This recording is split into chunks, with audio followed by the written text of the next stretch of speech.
Muito bem, abram as suas Bíblias, então, a Tito, capítulo 1.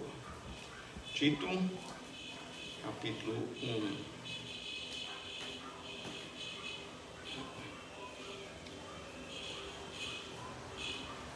Tito, capítulo 1, e nós vamos ler do versículo 1 ao 5.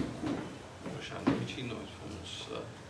Aliás, na semana passada nós já começamos com os primeiros 2 versículos, mas vamos repetir estes. Tito é um livrozinho bem curto, né? São 3 capítulos e capítulos curtos, então às vezes é difícil achar por ser pequeno, mas é logo antes de Hebreus, aí perto do final da Bíblia. Então, a palavra do Senhor diz: Paulo, servo, que, como nós dissemos na semana passada, é escravo de Deus e apóstolo de Jesus Cristo, para promover a fé que é dos eleitos de Deus e o pleno conhecimento da verdade segundo a piedade, na esperança da vida eterna, que o Deus que não pode mentir prometeu antes dos tempos eternos e, em tempos devidos, manifestou a sua palavra mediante a pregação que me foi confiada por mandato de Deus, nosso Salvador. A Tito, verdadeiro filho, segundo a fé comum, graça e paz da parte de Deus Pai e de Jesus Cristo, nosso Salvador. Por esta causa te deixei em Creta, para que pusesses em ordem as coisas restantes, bem como em cada cidade constituísses presbíteros, conforme te prescrevi. E esta é a palavra do Senhor. Vamos orar e aí vamos meditar neste texto que lemos. Te agradecemos, ó Pai, por este texto que acabamos de ler aqui. Nós pedimos a presença do Teu Espírito Santo para nos conduzir ao entendimento daquilo que o Senhor tem dito aqui para a nossa edificação hoje à noite. E nós assim te pedimos estas coisas no nome de nosso Senhor Jesus Cristo. Amém.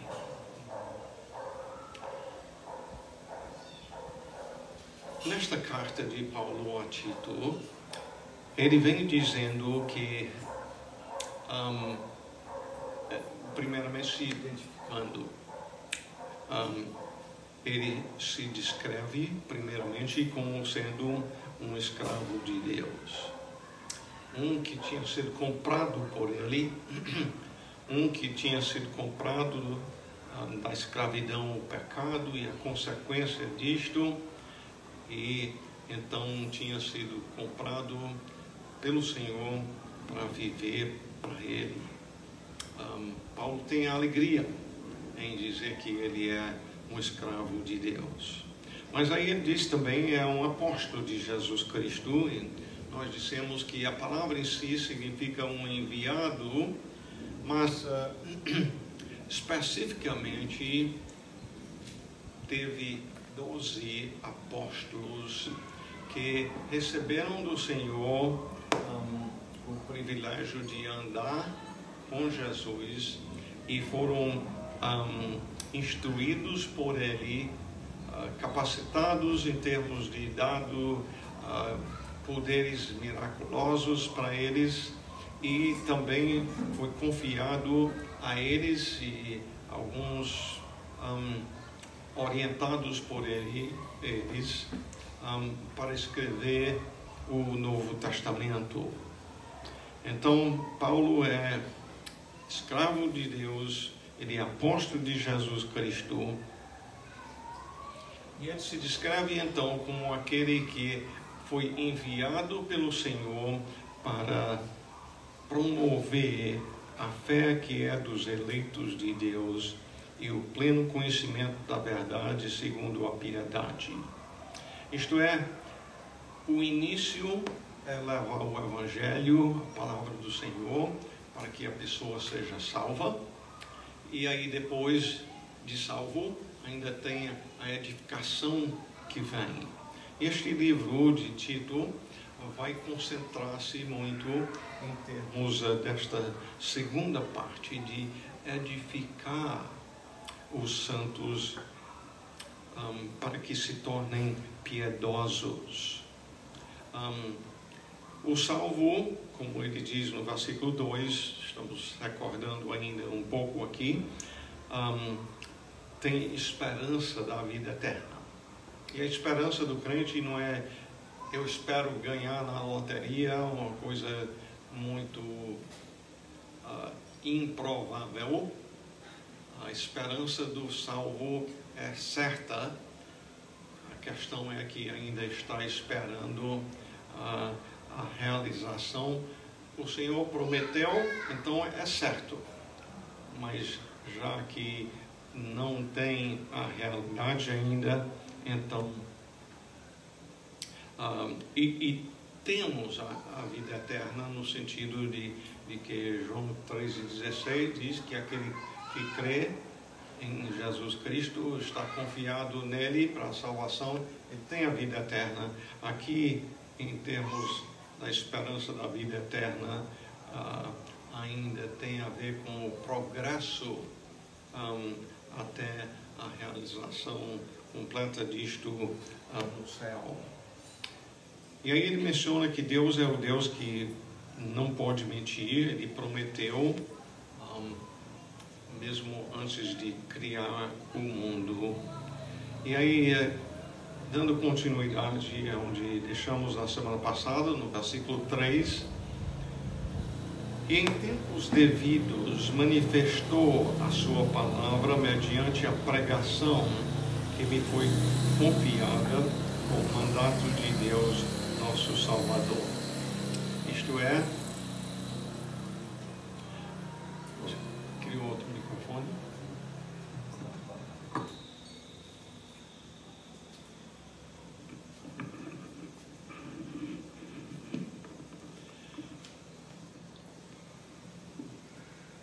Ele diz então no versículo 3 aí, Deus fez a promessa, no 2, e em tempos devidos manifestou a sua palavra, mediante a pregação que me foi confiada por mandato de Deus, nosso Salvador. É importante a gente compreender que pelos primeiros 2.500 anos de história humana, não houve a palavra escrita. Moisés veio escrever depois de 2.500 anos de história humana. Durante aquele tempo Deus falou com Adão, né, com Noé e diversas outras pessoas também, mas não ficou registrado. Então, as palavras da gente, a não ser que sejam gravadas, elas vão embora, mas a escrita, né? A escrita, essa permanece e não muda de geração em geração. Mas Paulo fala aqui de que no tempo certo, Deus então revelou a Paulo a mensagem que ele pregou. Mensagem então que Deus deu a ele. É importante comentarmos aqui a palavra pregação, porque na verdade a pregação é algo que é dado muito pouco valor em grande parte das chamadas igrejas dos nossos dias. Eu digo chamadas igrejas porque muitas vezes biblicamente nem qualificam assim, mas em termos bíblicos a pregação é crucial. É por isso que nós damos um espaço grande importância para a exposição da palavra, que é esta que leva pessoas primeiramente à salvação em Jesus Cristo, e além disto o crescimento vem por meio da palavra. Ele então diz a Tito, verdadeiro filho, segundo a fé comum.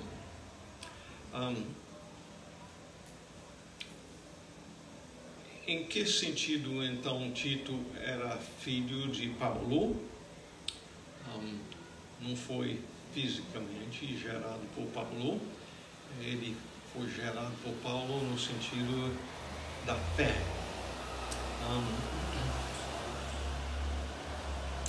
Paulo tinha pregado o Evangelho, tinha levado a mensagem da palavra para ele, e por meio disto, então, Tito foi salvo.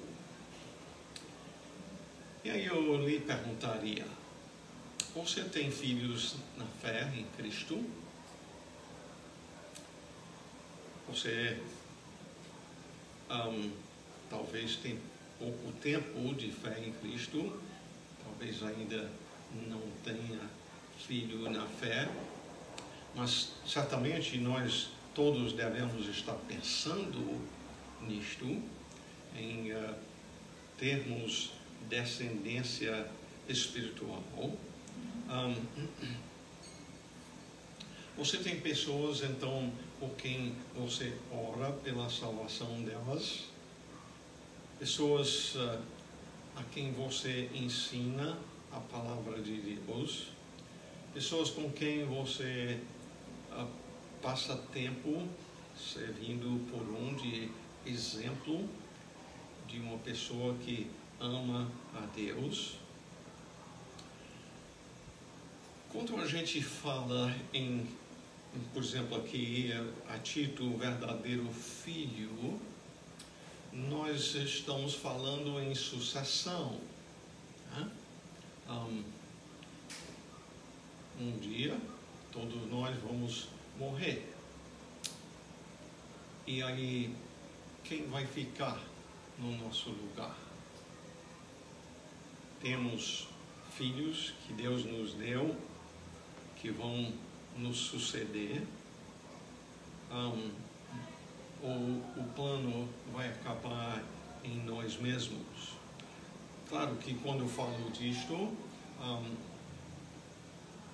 eu reconheço que nem todo mundo casa e nem todo mundo tem filho, fisicamente falando, mas se a pessoa não tem filho fisicamente falando, mas espiritualmente pode, e reconhecendo nisto que não somos nós que geramos estes filhos espirituais, só Deus pode fazer isto,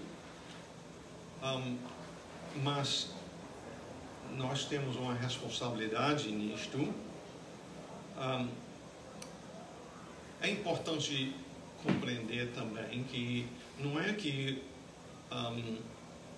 a igreja vai se acabar se a gente não fizer o nosso papel, nossa responsabilidade. No caso, Jesus disse em Mateus capítulo 16 e versículo 18: também te digo que tu és Pedro, e sobre esta pedra edificarei a minha igreja, e as portas do inferno não prevalecerão contra ela.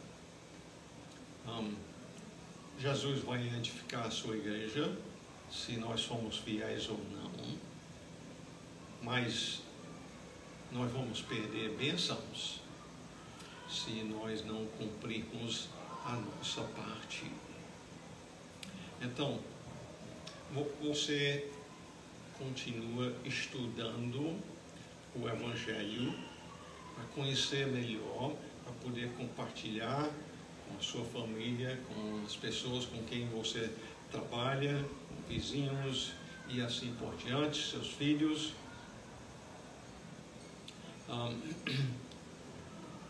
Quão triste será, aliás, vai ser mais triste a gente não ter filho, fisicamente falando,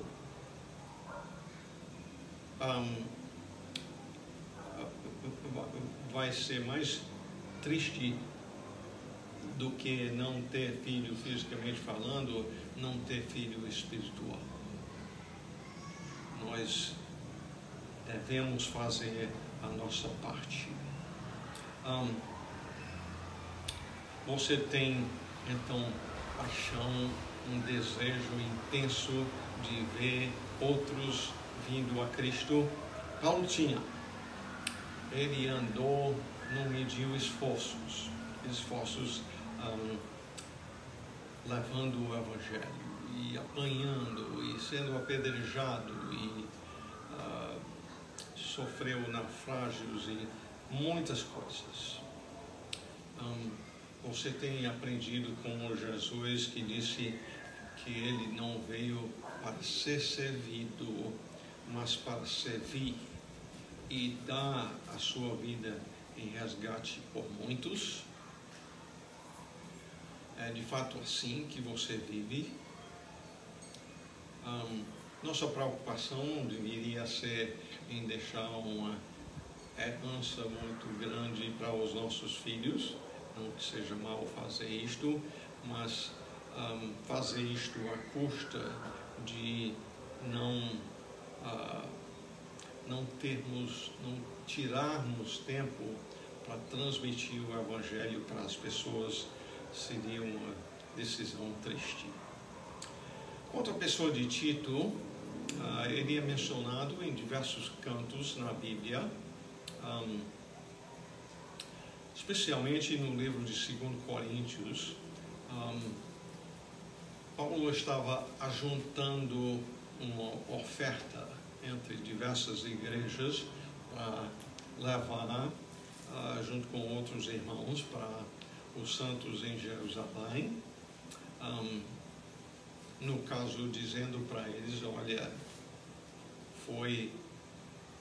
foram os irmãos de lá que enviaram a mim e o Evangelho para vocês. O Evangelho é de Jesus Cristo, a Bíblia veio de lá. Vocês devem ajudar os santos necessitados. E sobre Tito, então, Paulo diz em 2 Coríntios 8 e 16, mas graças a Deus que pôs no coração de Tito a mesma solicitude por amor de vós, porque atendeu ao nosso apelo e, mostrando-se muito cuidadoso, partiu voluntariamente para vós outros. Então, aqui nos capítulos 8 e 9, Tito é mencionado em relação a essa coleta. Então, obviamente, Paulo o vê como um homem honesto, um homem não avarento, um homem de muita confiança, ao ponto de entregar a ele essa responsabilidade por esta oferta. É bom compreender que ele também é um gentil, isto é, não é de origem judeu. Ele não foi obrigado a ser circuncidado. Gálatas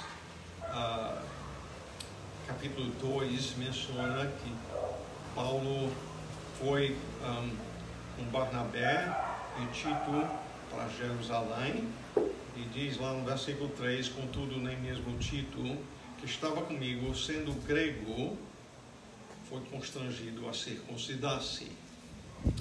Circuncisão, aquela cirurgia órgão masculino, foi coisa que Deus instituiu entre os judeus. Deveriam serem circuncidados todos os homens, mas Tito, sendo um gentil, ele não foi, e tinha pessoas que queriam obrigar todos os santos em Cristo a cumprir algumas daquelas regras lá do Velho Testamento, e no caso não tinha nada a ver com a salvação, e então ele não foi obrigado a ser circuncisado.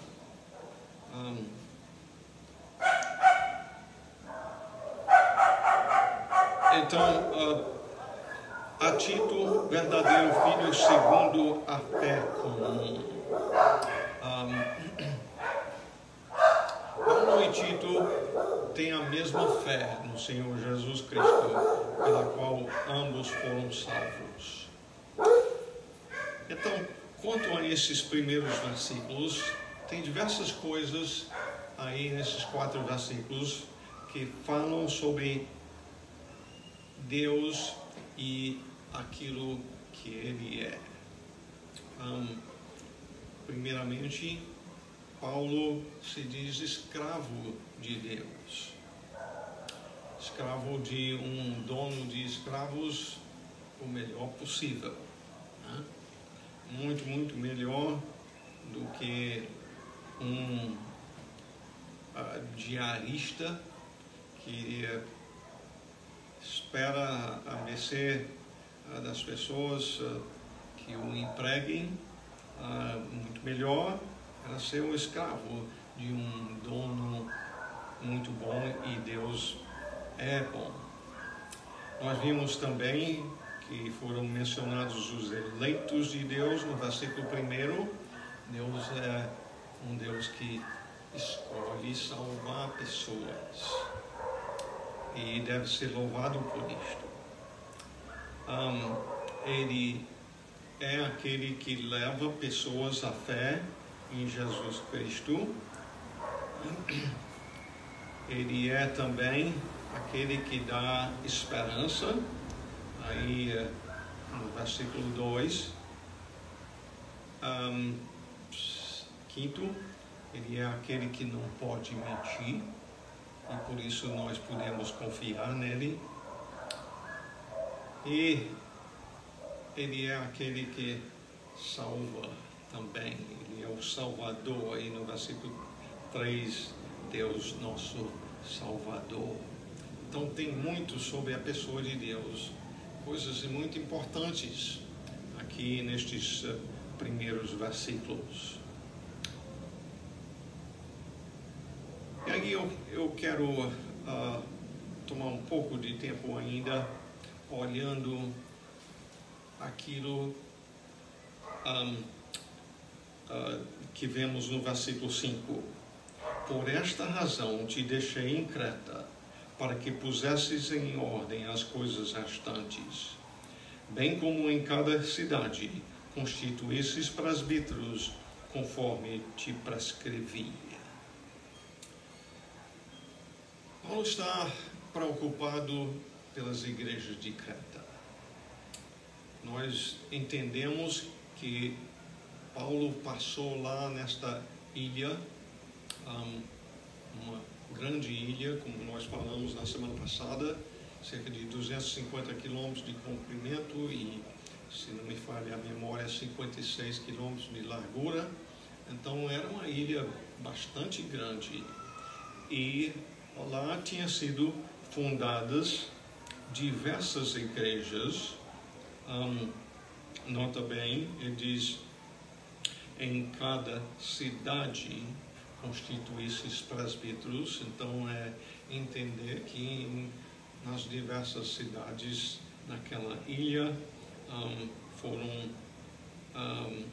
foi levado o evangelho, e lá pessoas tinham sido salvas, e tinha então igrejas.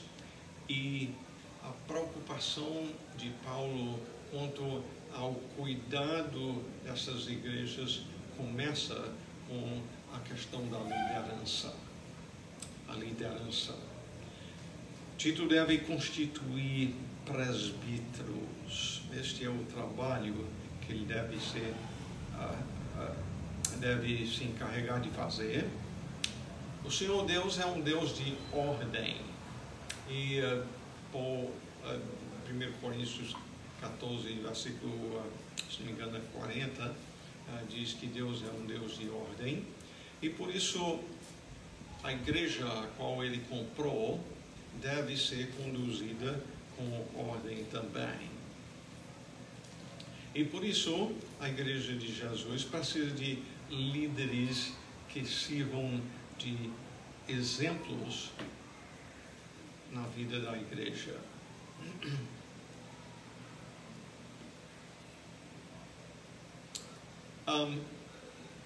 Tem a pergunta aqui, então, que eu fiz. Como é que Tito vai reconhecer quem está qualificado para ser um presbítero?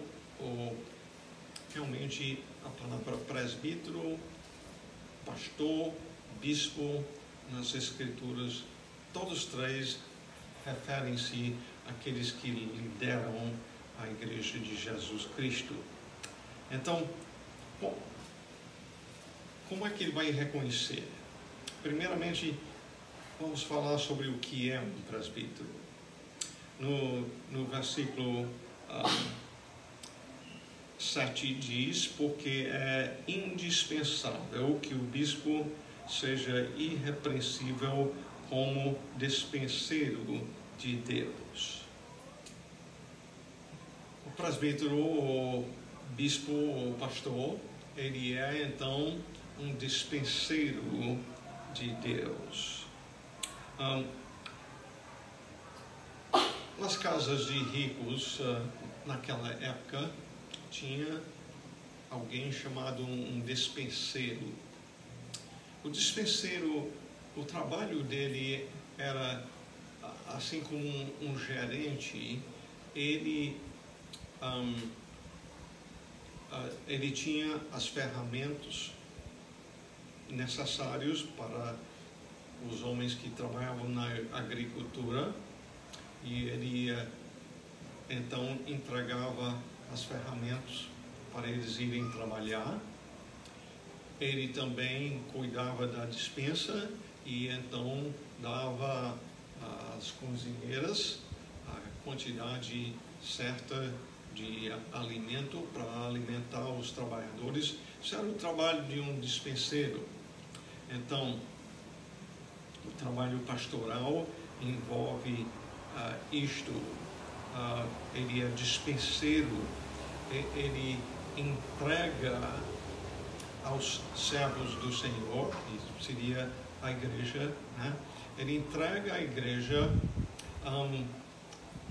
aquilo que prepara o povo do Senhor para o seu trabalho.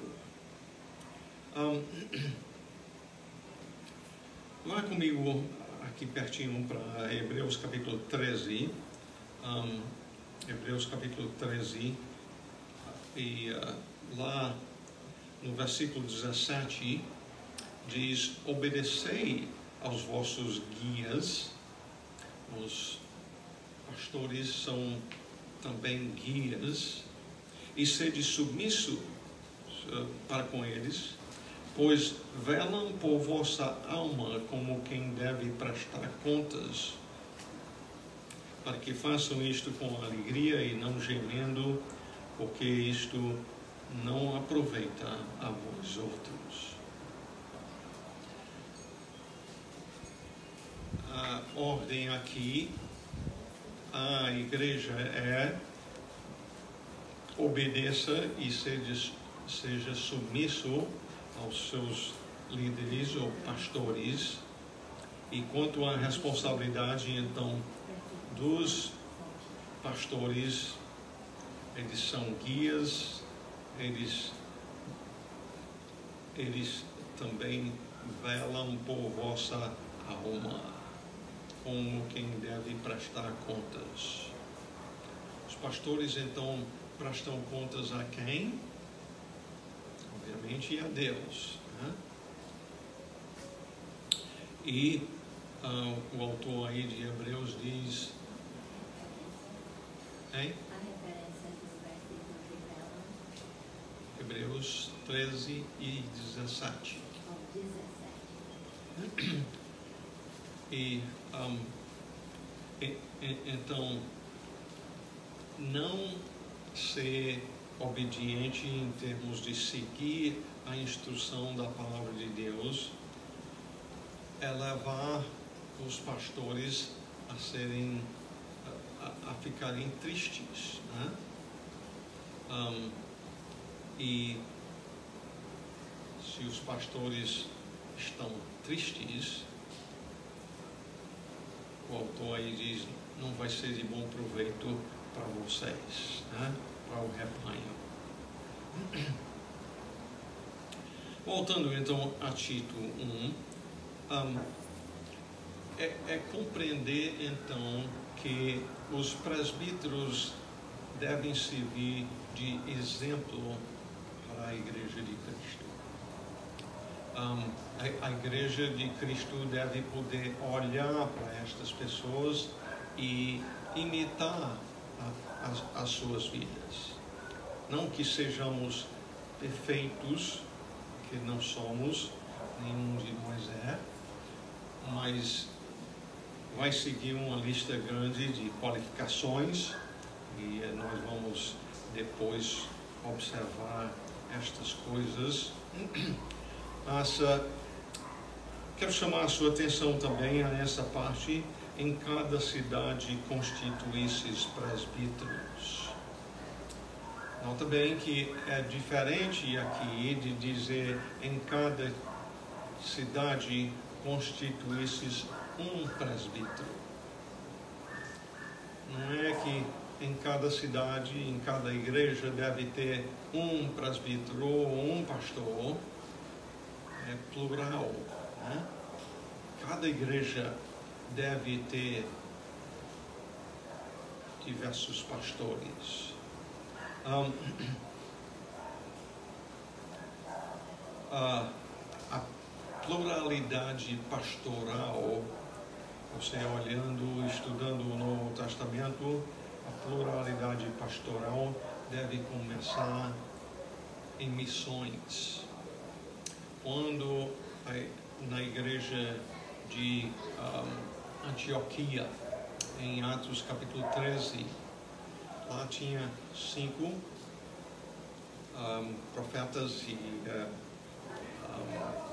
mestres, eu acho que era, na igreja de Antioquia, e dos 5, Deus deixou 3, continuou a pluralidade, e Deus tirou Barnabé e Paulo e os enviou na missão de começar igrejas. Então, já desde a plantação de igrejas, o próprio é enviar uma equipe. Uma equipe aumenta os dons que edificam a igreja. Aqui a diversidade quanto a eu e o pastor Adriano, por exemplo, nós não somos iguais em termos dos dons. Todos os pastores devem ser aptos para ensinar, ou apegados à palavra, como vai dizer no versículo 9. Então, nenhum pastor tem todos os dons, e então uma diversidade, mais do que um pastor, aumenta os dons, protege mais a igreja também de um pastor dominador, que maltrata o rebanho. Ajuda o trabalho pastoral a ser de melhor qualidade, pois tem diversos pastores preparando o alimento espiritual para a igreja, seja nas pregações seja um aconselhamento bíblico. Uma pluralidade pastoral também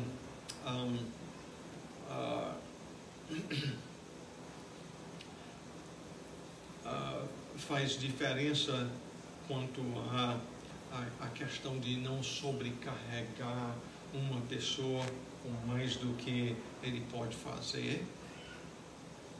Também faz muita diferença quando um pastor morre, se torna física ou mentalmente incapaz de continuar no ministério, ou se muda de um canto para outro, tendo uma pluralidade de pastores abençoa a igreja com mais estabilidade quando há uma mudança de só um pastor. Aí toda pessoa que vem substituí-lo é diferente, mas se já tem outros na igreja que podem levar o trabalho para frente, é muito melhor. Eu tenho visto várias situações onde só tem um pastor e um sai e aí vem outro, e muitas vezes tem muitos problemas em cima disto. No caso, já tendo pastores preparados para levar a igreja em frente, se torna muito menos traumático uma grande mudança. Quanto à questão pastoral ainda, pense comigo nas palavras de Jesus em Mateus capítulo 9, versículo 36. Lá se diz: vendo ele, Jesus, as multidões, compadeceu-se delas, porque estavam aflitas e exaustas como ovelhas que não têm pastor.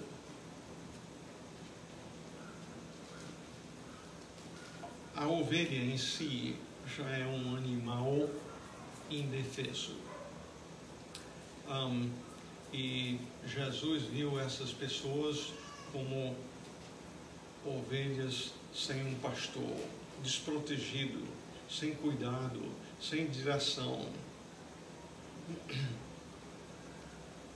Então, o começo de pôr as igrejas lá de Creta em ordem deveria começar com constituir pastores para cuidar do rebanho. Os pastores lideram a igreja para desenvolver o seu trabalho para a glória do Senhor. Nós somos escravos do Senhor para trabalhar para a honra e glória dele. Então, não somente é nosso desejo aqui, meu e do pastor Adriano, que nós servimos de exemplos para a igreja, mas nutrir e proteger e capacitar para o trabalho a qual o Senhor capacitou cada um de vocês para fazer. Vamos concluir essa parte em oração, então.